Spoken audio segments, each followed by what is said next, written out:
Welcome to another episode of the Libertarian Christian Podcast, a project of the Libertarian Christian Institute and part of the Christians for Liberty Network. I am your host, Doug Stewart, and I have my co-host on with me, Cody Cook. He's also kind of the guest. We're just going to talk about film and movies, or whether or not we should use the word film or movies. That's the whole debate today. We're just going to discuss whether or not we should say film or movie. No, I'm kidding. Cody, thank you for joining me for this episode because you and I get to talk about movies a lot. And I mean, most of the movies that you like to watch are older than Lincoln. So I need to watch all the movies that I never got around to watching. But you're really good at analyzing themes and concepts in film. And I like to try to learn to do that myself as much as I am often into movies for either somewhat entertainment value or, particular director or something like that. So anyway, you're one of my favorite guys to talk to about film. So here we are. And one thing that I want to make this thematically appropriate and relevant to our audience, the Libertarian Christian audience, is do you use film or movies, and you can differentiate how you think of those words if you do, do you use film to converse with people a lot? And in particular about libertarian themes or even Christian themes? Yeah. Well, and whether you use film or movies or cinema, it really just depends on how pretentious you're trying to be. So that's really all this is? It's about being pretentious. Is that? Do you spell theater with R-E just to? Sometimes. If it's a place, then I spell it E-R. But if I'm saying the theater, then I do it R-E. But okay, yeah. So you say it R-E, but you. No, I'm kidding. Theater. And just to kind of piggyback what you said earlier, we've talked about movies. We've traded some of our kind of top 10 lists, and you watched a few of mine. I've watched a few of yours. I got to get through. So there's a couple in yours that I'd seen before, but it had been a while. I think one that you'd recommended was Ocean's 11, and I was like, man, you probably were like, I don't know why anybody would love this, but I like Doug, so I'll watch them again. Well, no, it's fun. I remember seeing it when it came out, and I forgot. It's so fascinating to watch because it's like so of the era. You say Ocean's 11? Ocean's 11, yeah, because it's like a music video, and it really is, yeah.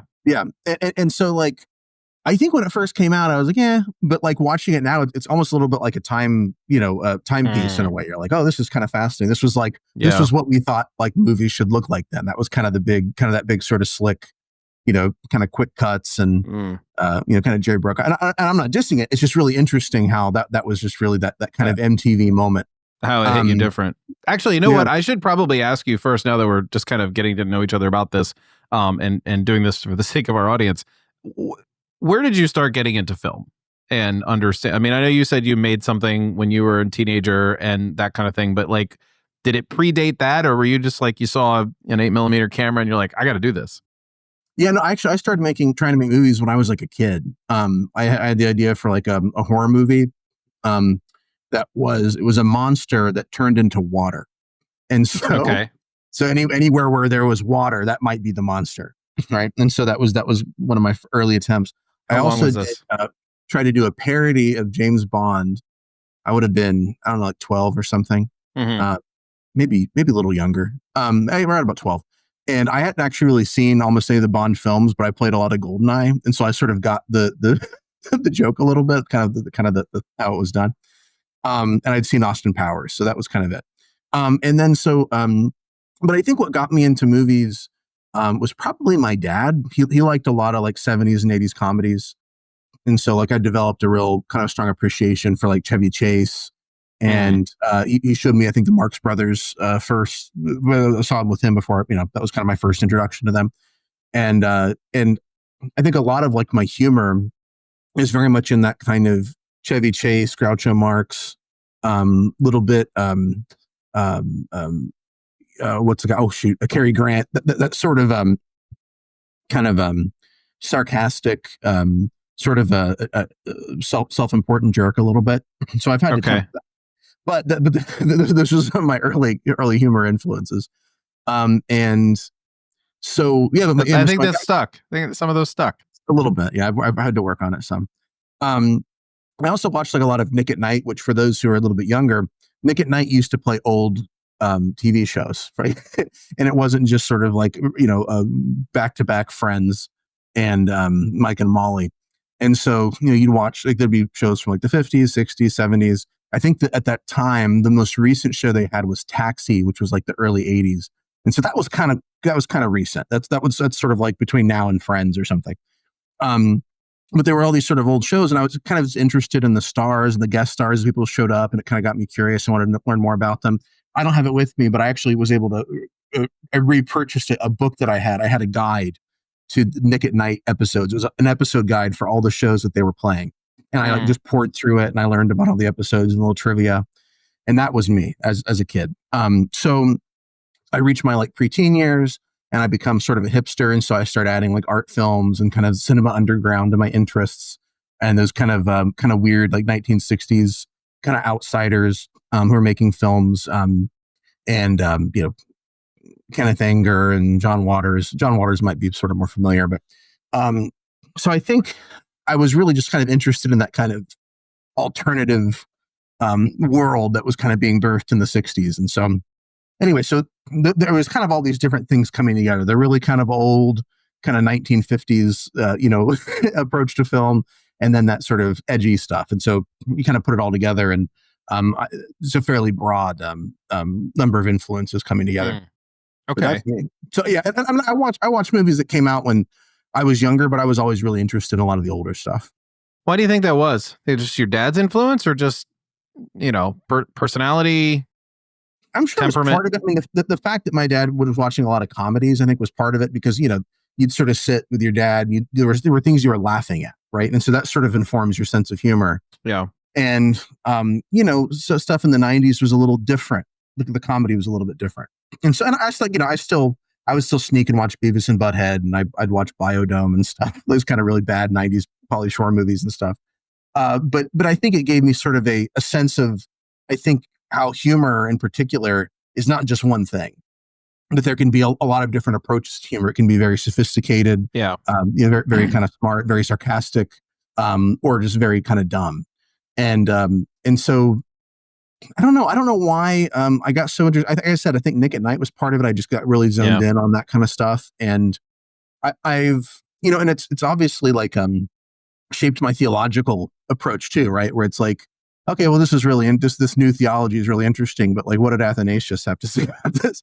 Like, I think, this sort of idea that Neil Postman has this quote that always stuck with me, that about reading, where he says, reading frees you from the tyranny of the present.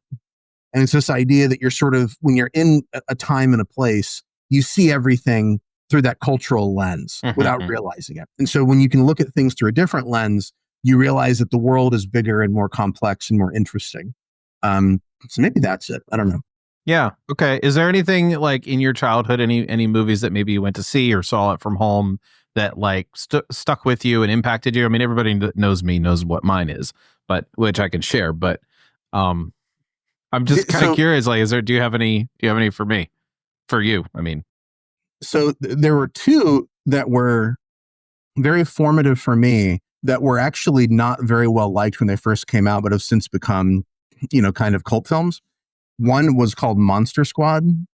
I feel like ever seen Monster Squad? Remind me what it is about. I might have. So it's basically the Goonies, but with the Universal monsters. You know what the Goonies is when I say the Goonies? Yeah.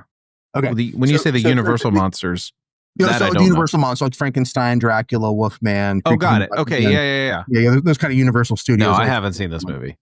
So that one I watched all the time. And I think, the other one I watched was called Cabin Boy. Did you ever see Cabin Boy? Sounds so indie film. So it had Chris Elliott, who was kind of big at that time. He did a show called Get a Life. And Tim Burton had done the Pee-wee stuff and was looking for like kind of like the next Pee-wee, some kind of a quirky guy. And the thing about Chris Elliott, he's very funny, but he's also not very likable. Like, he plays a lot of characters that are just kind of unpleasant and get under your skin. Yeah. And so, but Tim Burton was like, this guy's going to be the next Pee Wee Herman. I'm doing this movie with him. And they're doing like these kind of almost like a parody in a way of like these sort of old adventure movies, but there's like monsters and sea creatures and stuff like that. Anyway, so all the funding comes in based on Tim Burton doing it. And then I think he got the chance to make Ed Wood. And he's like, well, this is like a dream of mine. I've got to make Ed Wood. So he stayed on as a producer, but a lot of the money dried up and he just wasn't overseeing it anymore. And it was like released and was hated. Like people just, it was constantly mocked. And it like ruined Chris Elliott and his co-writer Adam Resnick's careers. And there's actually a great a recent DVD was released, like a special edition that had like a commentary and behind the scenes and stuff. And the subtitle on it was I think it was The Film That Angered a Nation. And so they really kind of leaned into this, like this movie just made everybody angry. I loved it. I loved it. I thought it was great. Okay. All right. Anyway. Do you feel like, I feel like I'm just quizzing you? Just like running down our questions. You're trying to sort of get to the heart of what happened to me and what's wrong. Yeah, well, maybe there is a little bit of that going on. I don't know. I mean, it is interesting to get to know you this way because I didn't ask you these questions. I mean, I didn't send you these questions ahead of time. I mean, you saw the list in one sense, but we haven't had a conversation about this. And it's funny. This is typically the kind of thing we'd probably have a conversation about over the phone or just like as we're chatting and so forth. And here we are, letting people in on things. So, all right. You mentioned comedy, and you said that there's different types of comedy, some that are more sophisticated, others that are just kind of dumb and silly, and then there's sarcasm, and there's like slapstick type stuff, or like body humor, people getting knocked over, that kind of like Three Stooges type stuff. Are there other genres that like appeal to you just as much, or do you feel like and are there any that are kind of like you just don't go there? Like for me, those are horror films. I've seen a couple. They were fine, but I typically don't go on horror films. I don't go to horror films for any sort of entertainment or even film buffery. Right. Well, actually, real quick before you said, I had another realization as you were talking, which is another reason why I think I started digging into all this old stuff is because I wanted to get the reference. And so you'd watch something like you'd be a kid and you'd be watching Saturday Night Live or something, and there'd be a reference to something that's older, that's not familiar. And so I think there was a lot of that was just, or Nick at Night, they'd reference some movie star or something. And so for me, it was a lot of that. Like, I got to get this reference. So I'm collecting all these references so I can put together like kind of a picture of what the world was, the pop culture at the time. That's part of it. Okay. So now, why was that important to you? I don't know. I mean, it would be important to me because I don't like to feel out of the know. Although I will say that as much as I haven't really paid attention to Star Wars stuff, I get most people's jokes when they talk about Star Wars. And even sometimes Star Trek, I guess it depends. I think for me, it's when I get sort of interested in something, I get really focused on it in a way.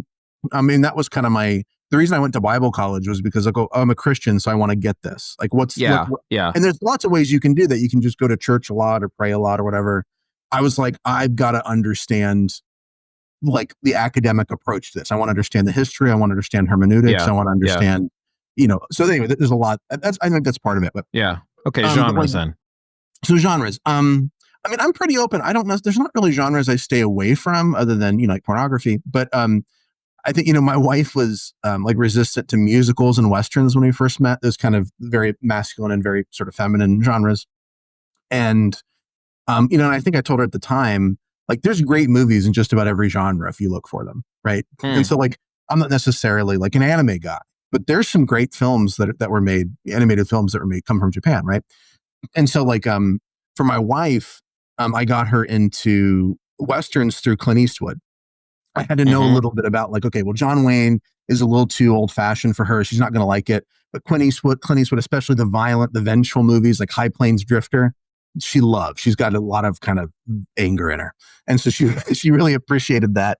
Whereas like a movie, like a later Clint Eastwood, a movie like Unforgiven that deconstructs the kind of the narrative about the kind of the gunslinger and how great it is to get revenge. That's such an interesting movie because it's all about how mundane and unpleasant the violence could be. And that just didn't hit her in some way. It's a fantastic movie. I love it. She doesn't like it. She wants to see the High Plains Drifter where he's got the whip and he's getting the revenge. She loves that.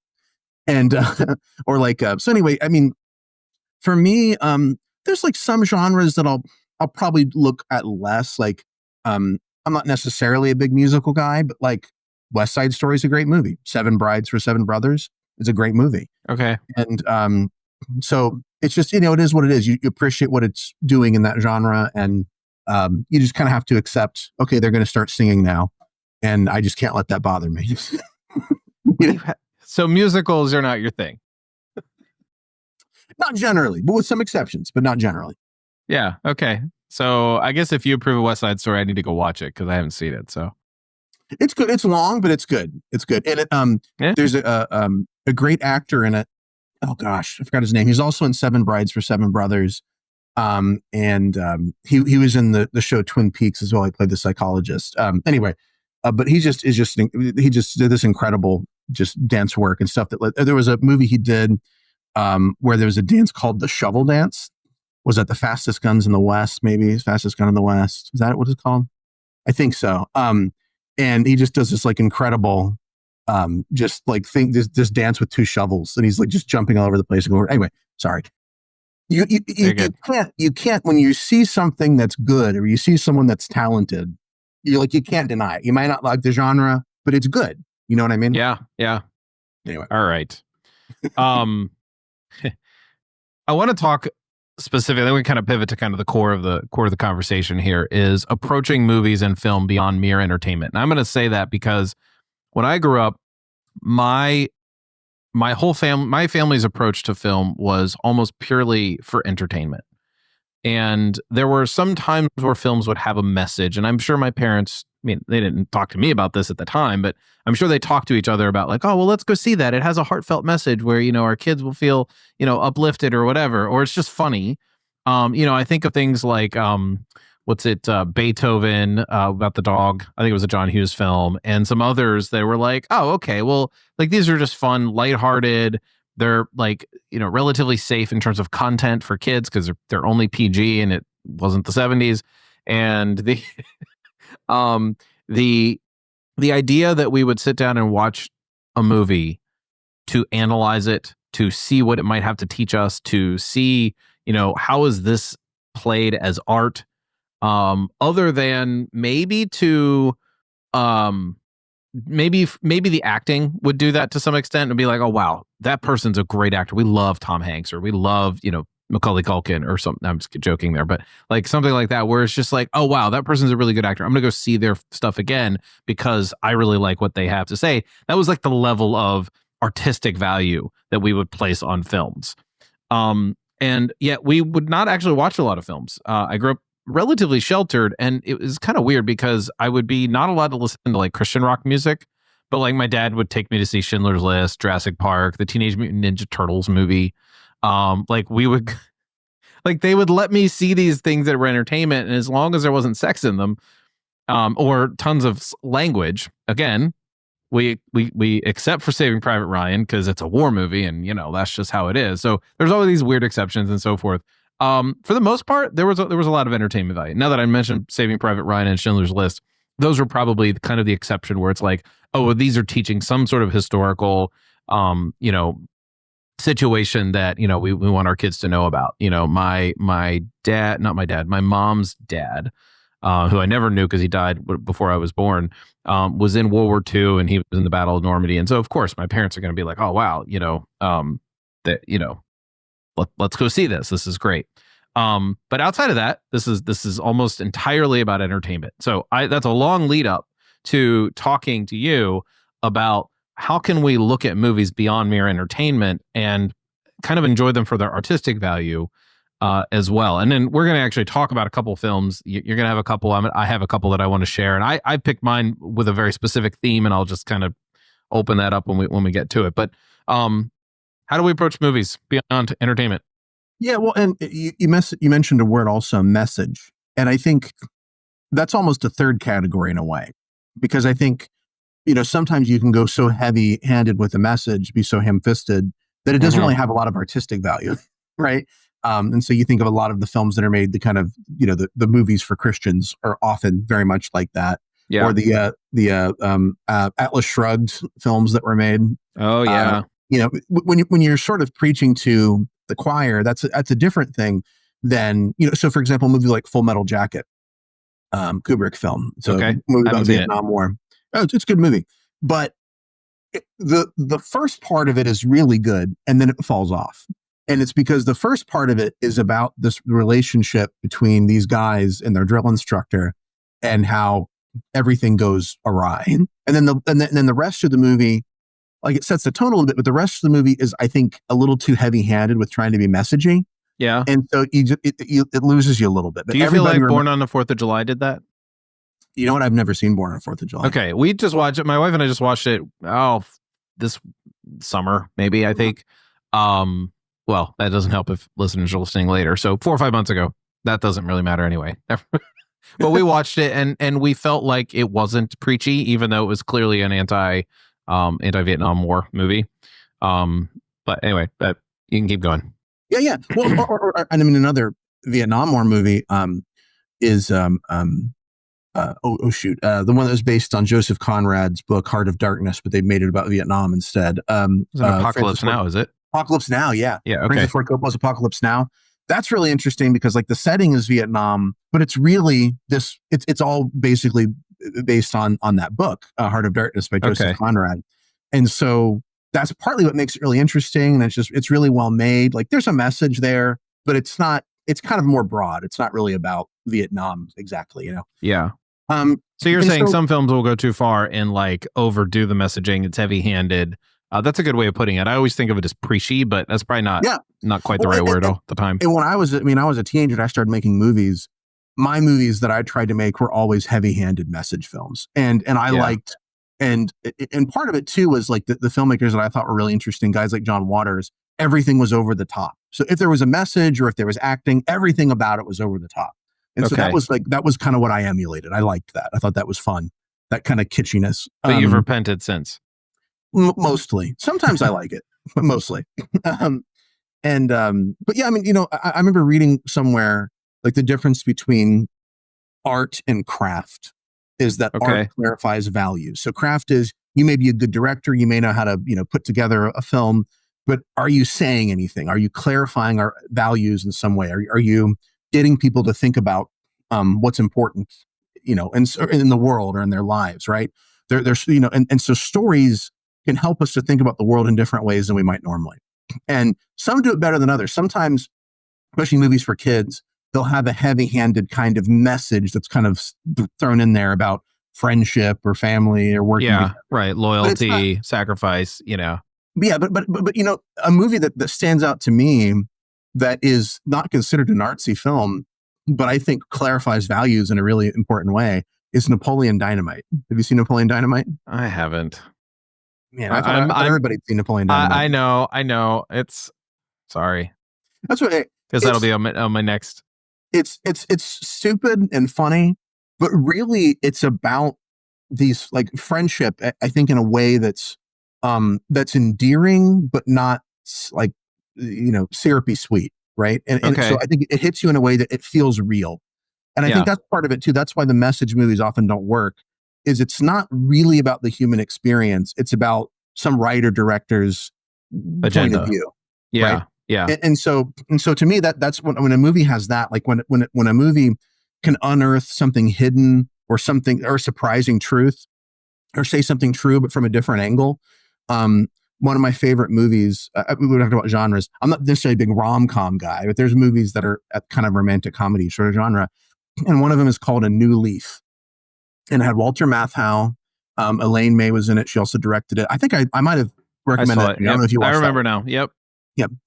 And that was the first one of your suggestions that I believe.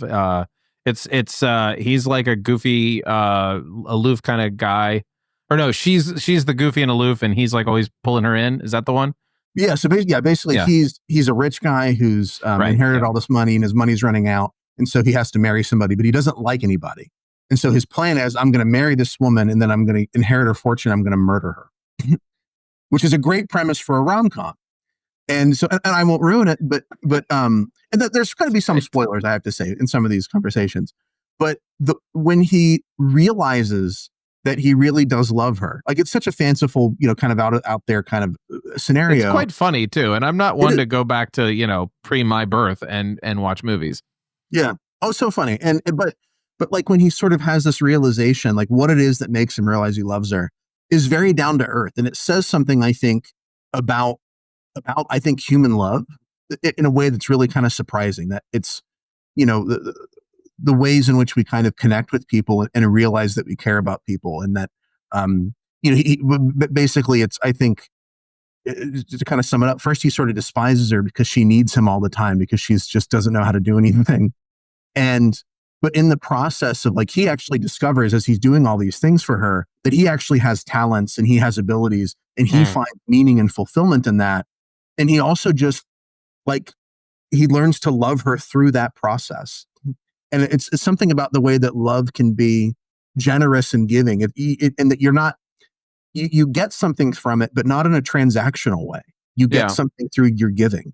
And that sounds so sappy, but the way it's done in the movie is just perfect. Yeah, it's not a sappy film. In fact, there's a lot more. It's like there's like this awkward, clumsy humor to it. Mm-hmm. Like that's what makes it kind of funny, and you're just in a little bit of like, oh my goodness, really? Yeah, it's not sappy at all, I don't think. And those movies back then were not as sappy as what we see in like the 90s and later, where they just kind of dwell on the romance part. So they do well, and it was made in the 70s, and there was the opposite problem you had in the 70s because everything was going to be edgy, and it was all about young men in their 20s who are coming to terms with the fact that the world sucks and they don't have a place in it, and they're kind of lamenting the whole. And they tend to be kind of dark, and they're kind of character studies, but they don't really go anywhere. And so that's oftentimes what happens in the 70s movies. Like I think a movie like Taxi Driver, which I think is a good example of that genre. But I think is kind of is one of those where it's about the guy who's disaffected and doesn't fit in the world. And anyway. Yeah. Hey everyone, it's Doug from LCI. As you may know, the team at Podsworth Media has worked with us for a long time producing our content for most of the Christians for Liberty network.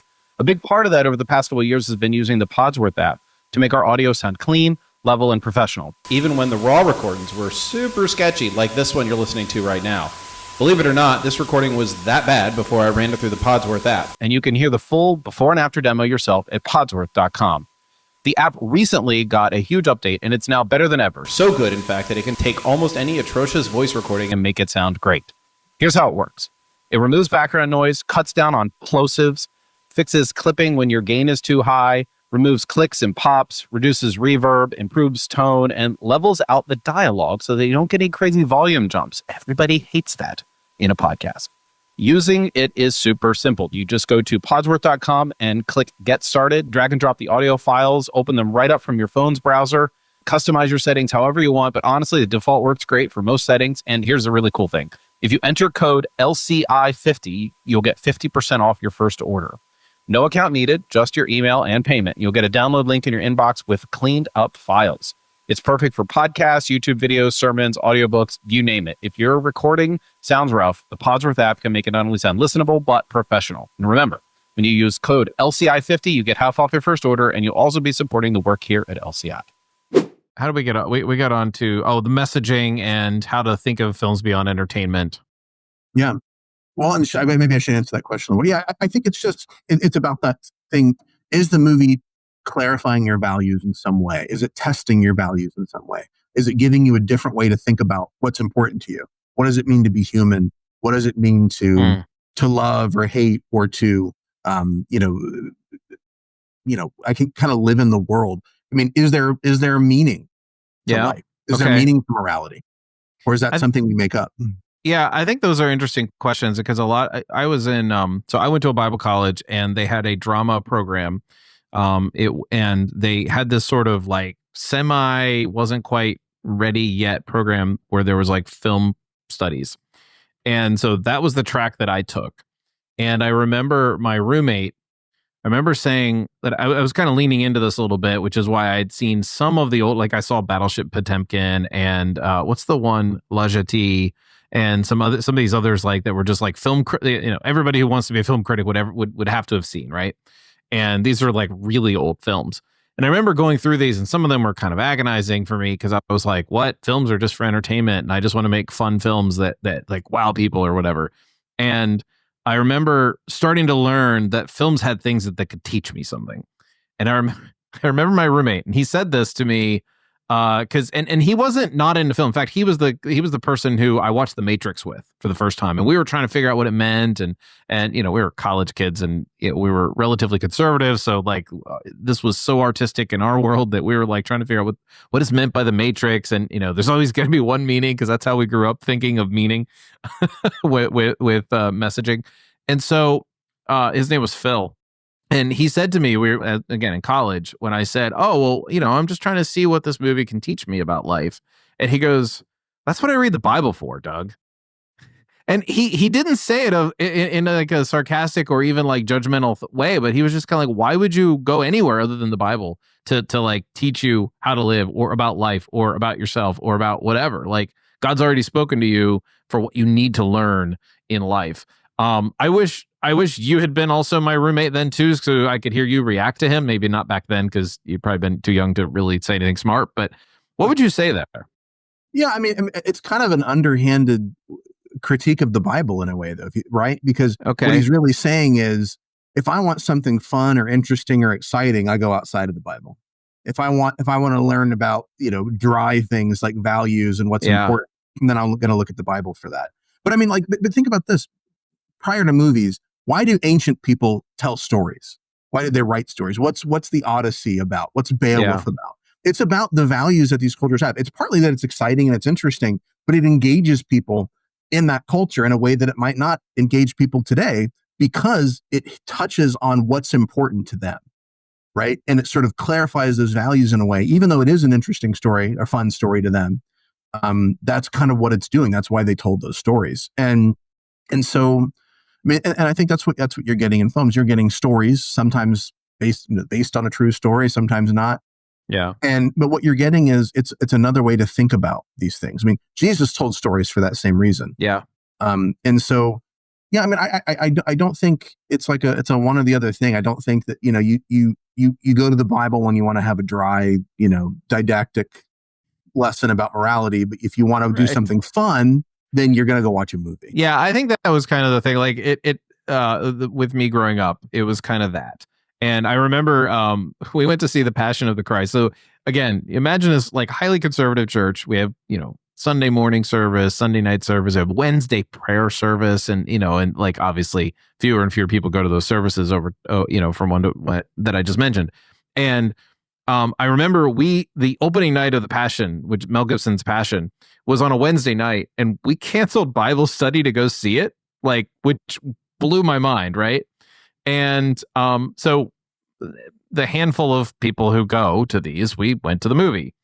And I remember my brother and I were in line to get popcorn, and my dad thought this was sacrilege. Like it was just such this weird thing. Like you could see the tension in the way he's like, "You're going to eat popcorn while your Lord is being crucified?" Yeah, right, yeah. Well, and The Passion's an interesting example because people went to see it because it was a movie about the crucifixion that was playing in a movie theater. That was why people said we should go see it, right? Yep. But what made it actually a great movie was not that it represented a biblical story. That was not actually on its own enough to make it really interesting or worth seeing. Yeah. And I don't know what you remember most from The Passion, but me and other people that I know who saw it, including people who weren't Christians, what stuck out to them are the scenes with him and his mother.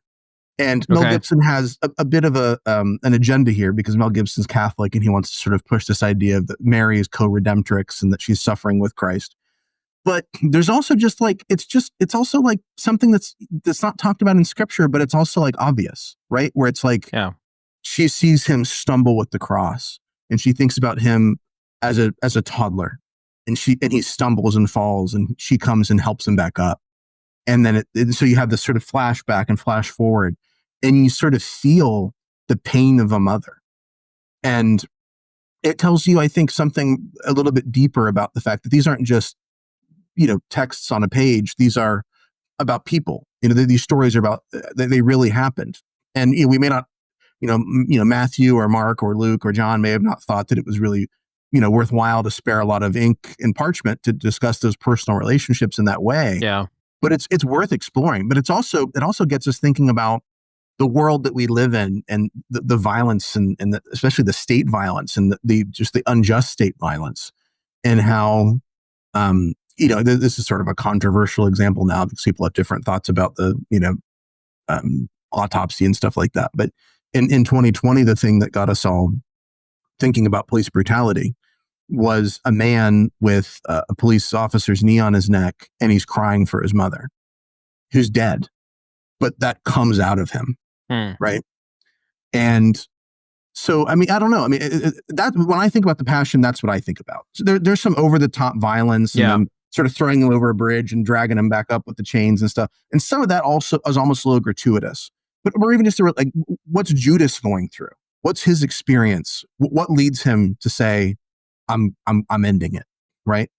Yeah. That's not really discussed in Scripture, but it's a very Yeah, right. Yeah. freedom. What stuck out, what I remember at this point were a little bit of the gratuitousness.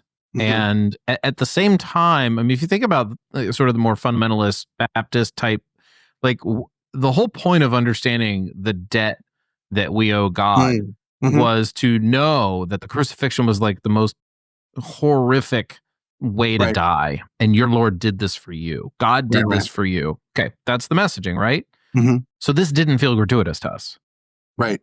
And so this was just like, well, of course it was this bad. And of course we need to be exposed to this, because if we don't understand how ridiculously terrible and horrific, and I'll just use all the negative adjectives for the next 5 minutes, that this scene is excruciating. Yeah, right. Excruciating. Yeah, I know. Yeah, sorry. I was trying to avoid that word. Thanks, Cody. How horrific it was.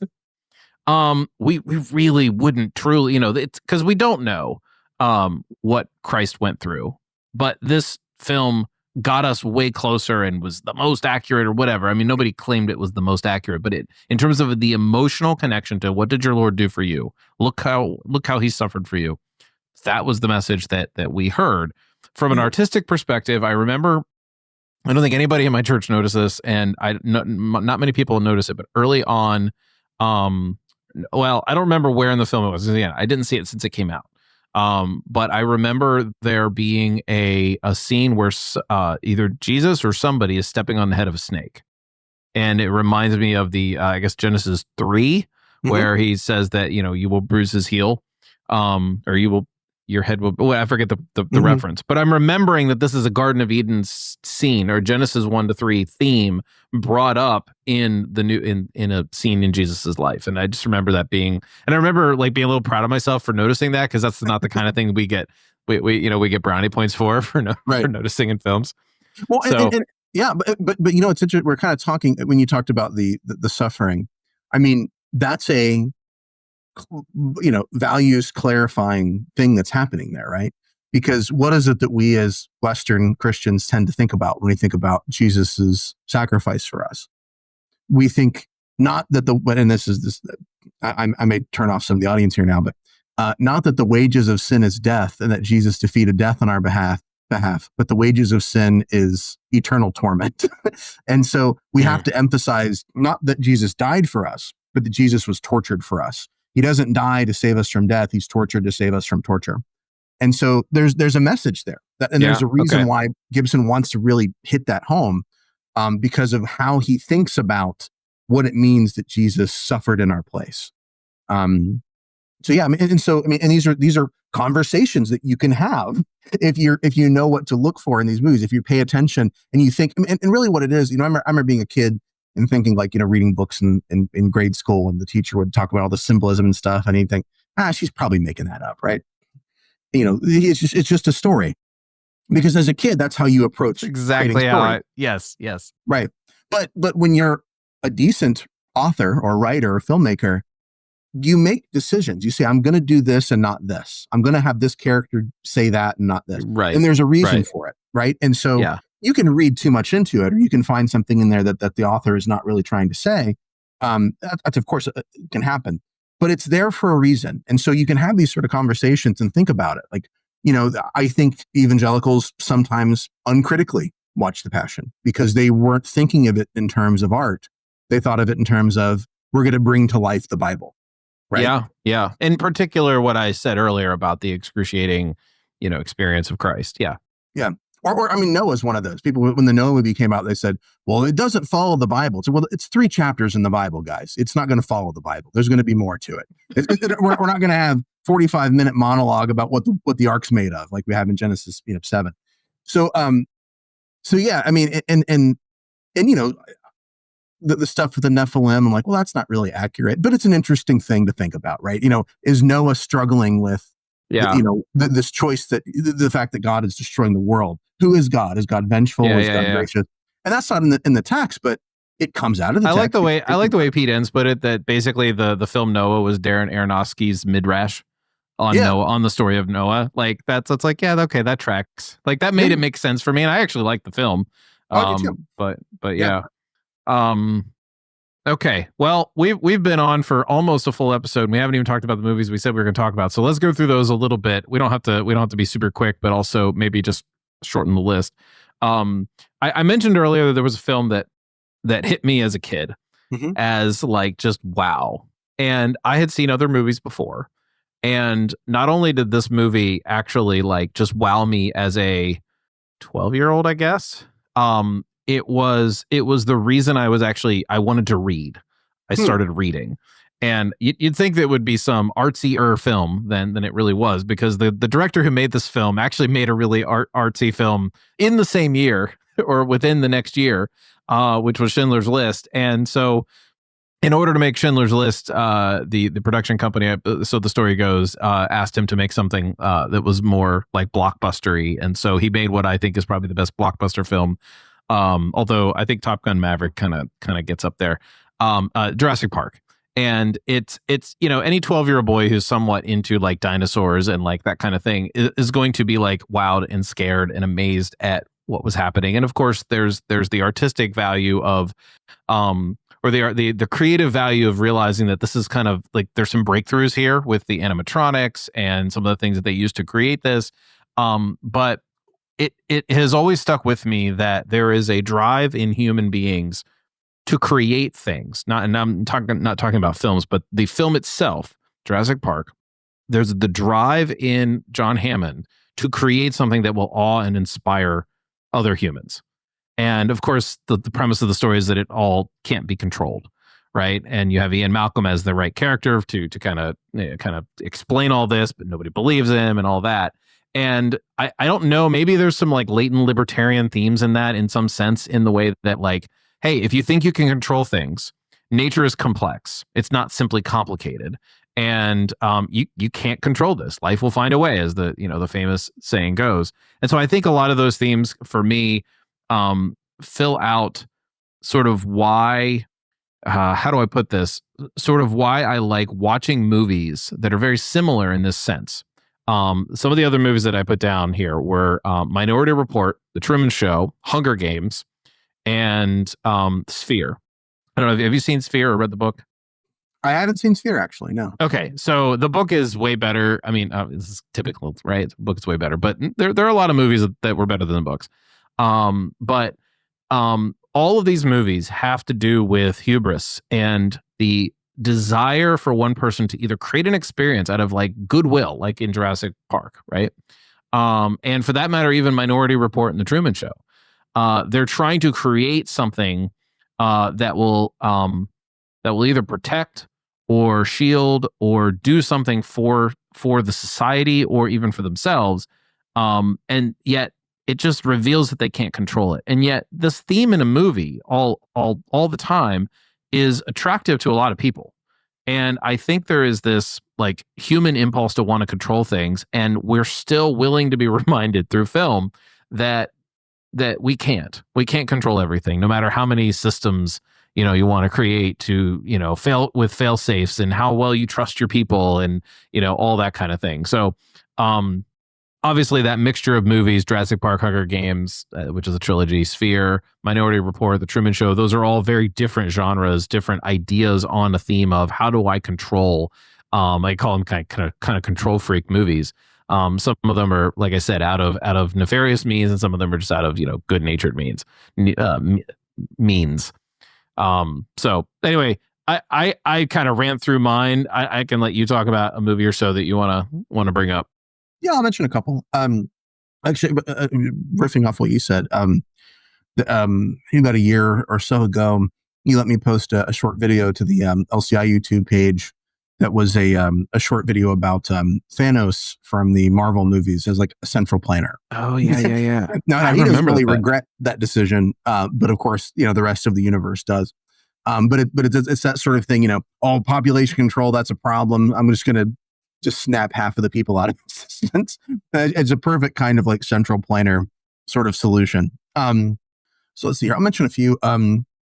There's one called The Mission from 1986. This is, I think, one of the more recent movies that I'm going to mention because you mentioned I like old movies. Is that Lou Perez on the cover? No, that is Robert De Niro. Sorry. And do you know who Lou Perez is? I don't know if I do know who Lou Perez is. He was a guest on my show. He's a comedian, libertarian comedian. I met him at Freedom Fest, and then I met him in New York, and he's been on my show. He wrote a book called That's Not Funny Anymore. And it was about how, like, it's somewhat why woke culture is like making it hard for comedians to be funny, because, like, not hard to be funny. You know what I mean? It's that whole phenomenon. Anyway, it just from this tiny little thumbnail I could see by you holding that up, it just looked like Lou Perez. Well, so this is that being what it is. This is a great movie. So The Mission. It's got Robert De Niro, Jeremy Irons, Liam Neeson. Kind of early for Liam Neeson. He's kind of young in it. And so what it is it takes place in, would it be South America? Yeah, South America, 18th century. And Jeremy Irons is this Jesuit missionary. And he set up this mission with this tribe called the Guarani. And he ends up taking under his wing Robert De Niro. Robert De Niro is a slave capture. He's been, and so there's this whole kind of complicated thing where part of the territory is under Spanish control, part of it's under Portuguese. The Spanish have outlawed slavery. The Portuguese haven't, but the Spanish are still trying to make money off of it. So they sort of have this arrangement with the Portuguese to kind of help them with the slave trade. And so De Niro ends up murdering his brother because he's having an affair with his wife. And so he just is bearing all this sort of guilt. And they assign him to Jeremy Irons, this priest, to kind of help him kind of reform him or whatever. And so the first part of the movie, De Niro just doesn't say anything. He has this penance where he's carrying around this giant, like a bag full of like just heavy things. And so they're like climbing like cliffs and mountains and like doing, trying to get to the tribe or whatever. And he's just carrying this huge heavy load. And like sometimes it'll like bring him, like it'll like sort of, he'll lose control of it and it'll like bring him down the side of the cliff, and he goes down and gets it and picks it up again. At one point, one of the priests gets angry and throws it off of him. Basically, it's like, you've done your penance, get over it, quit beating yourself up. He won't let it go. And so there's this great scene early on where they get to the Guarani, and these are the people he's been capturing and enslaving. And one of the men grabs a knife and comes at De Niro, and De Niro's like, sure, he's going to kill him. And he just he's like, just going to accept it. And the guy cuts the rope off the load and knocks it down the cliff. And De Niro starts crying. And then as he's crying, he starts laughing. And it's like all the Guarani like kind of come around him and they're laughing. And it's like it's the people whom he's harmed are now forgiving him. And the load can come off. And such a great scene. And then then De Niro now is like a huge advocate for the tribe. And there's this whole big thing where the church is supposed to offer the protection, but they don't want to upset the Spanish and the Portuguese because, now the Protestant thing's happening and they don't want to lose control, or influence in these countries. And so to save the church, they choose to not intervene and protect the Guarani. They're going to let the Spanish and Portuguese do what they want with them. And Irons sort of leads a faction of the Guarani who are going to resist nonviolently. And De Niro leads a faction that's actually going to use violence to try to repel them. And I won't spoil the end, but such a movie. The musical score is by Ennio Morricone, who some people might know as the guy who did a lot of spaghetti Western musicals scores. So like The Good, the Bad, and the Ugly, and the kind of whole Man with No Name trilogy. And it's just such a great score. It's a beautiful, perfect score. Yeah. Cool. Yeah. So can I pick one of your off your list? Sure. I want you to talk about what was it here? Hold on. Let's do Dark Knight trilogy. Okay. So I've got that because I've seen that it was a while. But by the way, hold up the mission again. The irony that I didn't point out that you're holding up a VHS tape is like that's great. That's probably worth $1 million right there. Because it's the thing, Doug, is there's very few movies that have been made that are very good that are not available on VHS. and they're usually pretty cheap to anymore. Yeah, they're usually pretty cheap to get all. Yeah, there's not that many good movies that they made. Believe it or not, I have a VHS player in my house. Not many people do. If you see any cheap ones, let me know. Well, I guess you're not very close to me. I'm trying to collect them so that way I can make sure I can always watch my tape. So what you want to do, here's how you do it. You find one of those dual players where it's like DVD and VHS player. Yeah, I bought this one like 15 years ago, so that makes sense. All right, The Dark Knight. I've literally had dreams that I found VHS players at VCRs at like Walmart, like new in the box, and I was just so excited in the dream, and I was just scooping them up and grabbing them, and then I woke up and realized that it was just a dream. Anyway, so Dark Knight Trilogy, I actually have that one on DVD. They didn't release these on VHS for some reason. Ooh, you're really that's really cool. And so I actually think this is a great example of where you can miss something that's actually really important. And because it was such a pop culture phenomenon, you could have conversations with your friends about it and sort of say, well, isn't this interesting how this connection here? Yeah. So, Batman Begins has a little bit of that. That's the first one. This kind of revenge idea. And there's like the non-aggression principle sort of comes up in a way, Batman is not going to, initiate violence and he's not going to kill anybody. But there's this great line where the bad guy, he says, well, I'm not going to kill you, but I don't have to save you. Right. And that's a really interesting distinction to make because it's a very non-aggression principle kind of thing to say. Yeah. But obviously as Christians, like, well, we probably want to do a little better than that. So there's some stuff to think about there. The Dark Knight is, I think that the second one is where I think it really gets really interesting for Christians and libertarians, especially Christians. So, the libertarians, I thought about doing an article about this, Joker's speech about planned violence versus unplanned violence. Where he says, if you announced that 1,000, Iraqis or whatever have been bombed, people go, okay. But if you're like, oh, we're going to kill a goat tomorrow. It's like, what do you mean you're going to kill a goat tomorrow? And so there's this like thing of like when it's planned, when it's part of the plan, when the state's behind it, that's one thing. But like this kind of violence that's unexpected or that's chaotic, Joker's not a bad guy because he's killing people because the government does that. He's a bad guy because he's killing people and it's not sanctioned in an unofficial capacity. There's a really interesting, I think, thing to have a discussion there about for libertarians. For Christians, the substitutionary atonement metaphor. Did you know that there was a substitutionary atonement metaphor in the Dark Knight? It's been a while since I saw them pretty much when they came out on Blu-ray that time, I guess. Okay. And I don't remember. So you just have to spell it out. Besides, you're going to have to do that for our audience anyway. That's fine. So tell me. Three major characters that are important here. Batman, Joker, and Harvey Dent, who becomes Two-Face. Harvey Dent is Adam. Joker is Satan. Batman is Jesus. And so here's how it works. You've got Joker. He's a Satan figure. He wants to watch the world burn. There's this line he says, everything burns. He's actually, and his whole goal is to sort of demonstrate that everybody is really bad. And he's going to basically try to corrupt people to twist them and bring out the worst part of who they are. And so Harvey Dent character, he's the DA. He's sort of seen as like this kind of very moral, kind of upright, righteous figure. And so Joker really focuses in on him because if he can corrupt him, then that has sort of a moral effect on Gotham, right? If the best of them can be corrupted, then they all sort of, then basically all of Gotham goes down, right? And so here, Dent is a, what's the term the Reformed like to use? Where you have sort of one person who stands in for everybody else. Scapegoat? No, not the scapegoat. Federal headship kind of thing, right? Oh, okay. Right. So he sort of represents the people, right? Okay. And so if Joker can corrupt him, and there's going to be some spoilers here. So, and he does, and he becomes Two-Face. And there's this whole thing where part of him is like sort of like evil and part of him is good. And it's almost like a matter of chance, which, he has this coin that he flips and so he's us. He's good, but he's also bad. He's been corrupted now. So there's a part of him that's good. There's a part of him that's bad. And the bad side ultimately kind of wins out in the film. And because Batman knows the risk of what's going to happen if people understand that Dent's been corrupt, that actually destroys Gotham too, morally. He is willing to take accountability for Harvey Dent's crimes.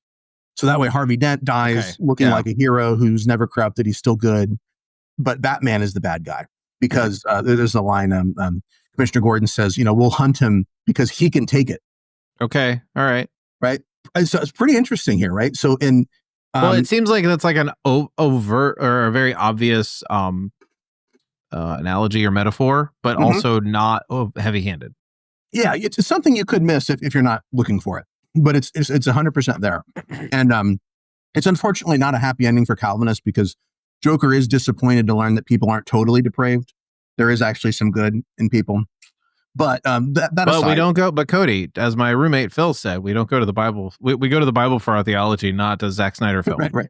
Well, and I don't mind it because I'm an Anabaptist, but I'm just letting Calvinists know that you might quibble with that. And so then the third movie in the series, The Dark Knight Rises, that I think we get a little bit more into some of the libertarian stuff again, where Bane is going to do sort of the same thing. He's trying to sort of corrupt Gotham. He wants it to be destroyed. And so he uses identity politics. He uses populist vengeance against the wealthy. And so it's kind of happening around the time of the kind of what do they call that? The Occupy Wall Street movement. Yeah. And like the banks are getting kind of destroyed. The money's being inflated or whatever. And so somebody's like, hey, they're taking all our money. They're destroying the banks. And some kind of poor person says, well, it's not my money. And then I don't care if rich people are losing their money. And then he said, you don't understand. It affects all of us. Your money's not going to be worth anything if all of our currency is devalued, right? And so anyway. So Bane sort of uses that kind of hatred of the rich to basically destroy everybody, to destroy all of Gotham. So there's a really interesting kind of message there about populism, I think. I'll mention one more. It's not in the series, but it comes a little bit later. The Batman versus Superman. Did you see that movie? No, I didn't. No. A lot of people didn't like it, and there's one scene in particular that they didn't like. It's at the very end of the movie. So basically, Batman doesn't trust Superman. Lex Luthor doesn't trust Superman. They don't trust him because he is like a godlike figure. And it basically goes back to the fact they don't trust God. They don't think that God is good. And so they sort of filter that through their perception of Superman. And Batman's like, gets this like sort of, kryptonite armor, and he's going to basically kill Superman because Superman can't be trusted. He's got all this power. And there's a scene where Superman talking about calling out for the mother. He calls out in reference to his mother, Martha, and that's also Batman's mom. He has, her name is another woman, but her name is also Martha. Right. And so that, for whatever reason, something clicks in Batman's head, and he stops in his tracks, and he realizes he's not just this kind of weird, superpowered alien. He's one of us. He's a human too. He loves and he experiences pain. He's in it with us. He's not this sort of foreign thing that sort of this powerful thing that hates us. Now, if you've ever read, Jürgen Moltmann or some of these, these great theologians, who say, why is it that Jesus is so significant for this question of the problem of evil? Well, because unlike Allah, or unlike maybe a Jewish conception of God, Jesus becomes one of us. And that's why we know he's on our side. And that's why we know when suffering takes place, we're not alone. And he's not doing it because he hates us or he doesn't care about us, because he got in there with us.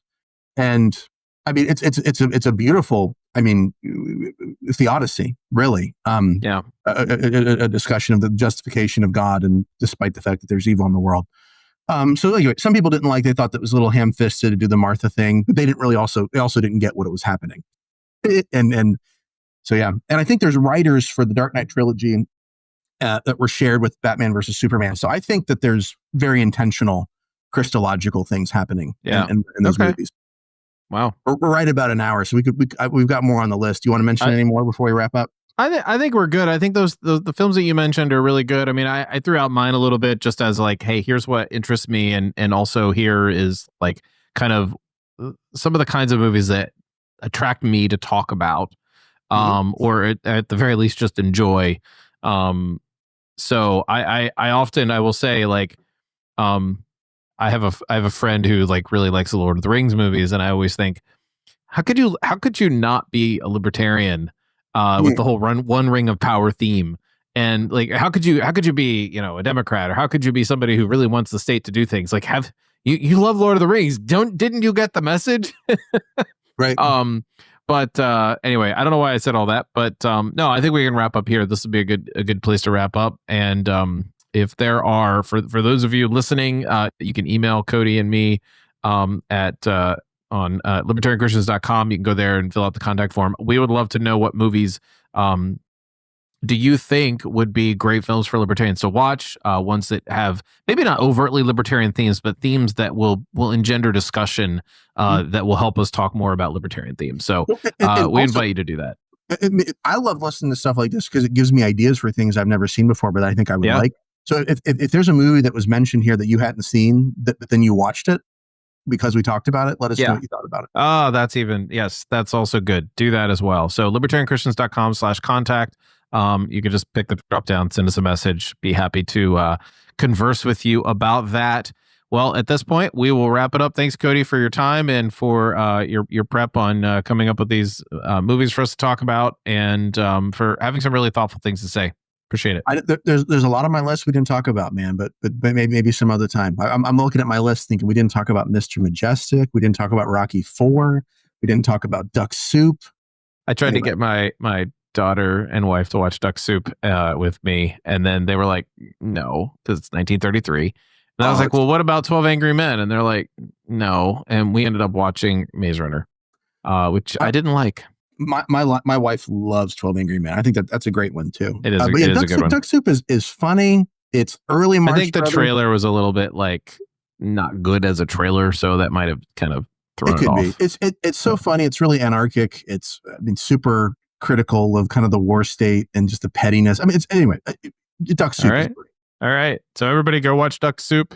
And if you beat me to it, that's fine. I'll probably watch it soon, though. All right, Cody, we're going to end it here. Thanks, Doug.